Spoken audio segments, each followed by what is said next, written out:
is that God not only cares for our hurt, not only comforts our hurt, but he also conforms our hurt. Just like the little boy who pulls the little sister's hair and says to his mama, she didn't know that it hurt, but now she knows. God has allowed you to go through the hurt and the pain that you've gone through so that you can understand how somebody else feels.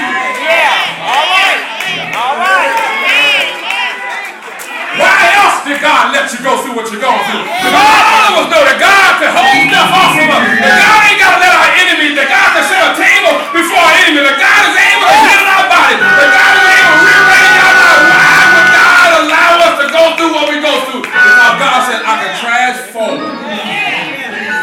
conform your hurt into ministry. My goodness. Look at this last verse together. So that, let's read it together. What? So that we can comfort those in trouble with the comfort we ourselves have received from God. Ain't that awesome? Don't life make sense now? You say, why did I have to face that bereavement? Why did I have to face that divorce? Why did I have to face that hurt and that pain in my life? You know why? So that God can comfort you and you can pass the comfort on. God deposited something in your life. That's why you ain't got to get bitter. You can get better. That's why you ain't got to whine. You can worship. That's why you ain't got to cry. You can celebrate. That's why you ain't got to mourn. You can have some music in your heart. Because weeping may endure for a night, but joy is going to come in the morning. You know why God does that? God does that so that we could comfort other people. Let me give you this now. I'll be done. God doesn't comfort us so that we can be comfortable. He comforts us so that we can become comforters.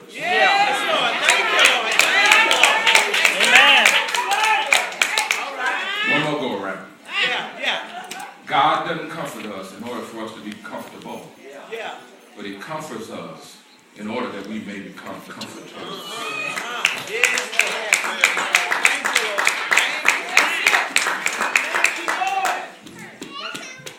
I'm looking at people today who have been blindsided by life's most horrible hits in life. And you're living 20 and 30 and 40 and 50 years trying to figure out why I had to go through what I had to go through. Why did I have to go through the incest? Why did I have to go through the rape? Why did I have to go through my parents giving up on me? Why were my parents drug addicts? Why did I get so hurt? I have such a big heart. Why is my heart always being hurt? Why is it that people continue to let me down? Why is it that people use my kindness for weakness? Why is it that I keep getting hurt over and over and over and over again? Because God says, I want to heal your hurt so you can help others who are hurting. My goodness. He said, I have to allow you to be hurt. So that I can heal your hurt. So that you can now become a healer of hurt. My goodness. I have to let you get hurt in order that I might show myself to be a healer of hurt. So that I can teach you how to be a healer of hurt.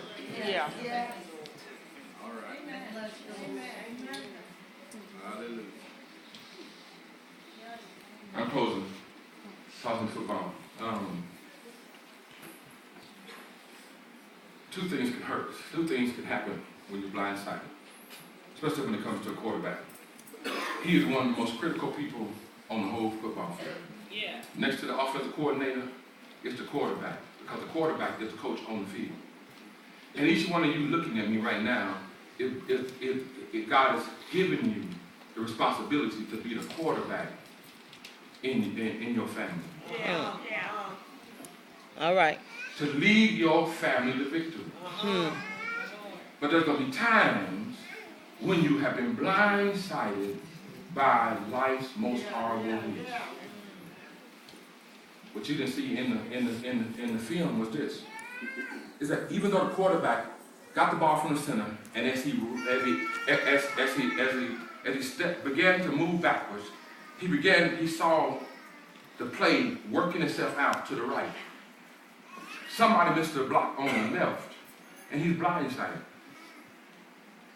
He has two choices at that particular point. He can go back to the huddle and have a pity party. He can go to the party and say, listen, we losing this, we done, we over, it's over, it ain't nothing else, listen, this is the best it's gonna get. We defeated already. Or he can be the champion that he is and realize that the coach had put so much inside of him and so much trust in his ability to lead his team. He goes back to the huddle and says to the entire huddle, every center, the tackles, the guard, the defensive line, the tight end, and the running back, and say to them, listen, that play is over. This next play is a new down. My goodness. I don't care how much life hits you. I don't care how devastating life gets. If you wake up the next morning, God is giving you another chance. There's been some days in your life, and even in my life, when you didn't want to get up in the morning. But when God wakes you up and gives you another day, it's another play. That's why Paul says we got to forget those things that are behind us and press toward the mark. Let me tell you about Chris Pierce. Chris Pierce went out for football. Chris Pierce looks like a pencil with a eraser on the top. No shoulders, no muscle, no defining body at all. He just looks like a pencil. But he heard that the coach says that everybody who come out to football this year will get a suit. Chris always wanted to play football, so Chris showed up, lined up. Chris is the last one in line. There are 89 guys. Chris is number 90. But the coach, true to his word, said every young man who comes out will get a suit and will get the suit up for the game. Chris stood in line with that promise in mind. That if I line in this line, I'll get a suit and I'll get the suit up for the game. So after 89 young men, different sizes, body type, and position, showed up for the equipment give out, coach met him at the equipment stand and said to the young man, what position you want to play? Chris looks at him and said, I want to be wide receiver. He looks Chris up and down, realizing Chris doesn't have a body shape to do much of anything. But he said, I'm being true to my word. Every boy that shows up gonna get a suit and get the dress up for the game. So he hollers back to the equipment manager and said, do we got the shoulder pads back there? Equipment manager said, yeah, we got one pair. He said, send them up. Send the shoulder pads up, and the coach's eyes got as big as 2 footballs.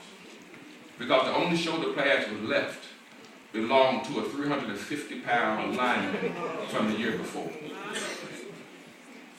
But he promised every young man who showed up for football will get a suit. So he puts the shoulder pads on young Chris and straps them as much as he could, and ties them as hard as he can, and the shoulder pads stuck out like the blades on a helicopter. And there Chris was, smiling with the biggest smile he ever had, because Chris got his first pair of shoulder pads. Hollers back and said to Chris, Chris, what size pants you wear? Chris said, I wear extra small. He hollers back to the Chris manager, we got the extra small pants back there. Chris manager said, no, we got one more pair. He said, send them up. You guessed it. Pants that the 350-pound lineman wore. They stuffed as many pads as they could, the knee pads and the thigh pads, and the side pads, and they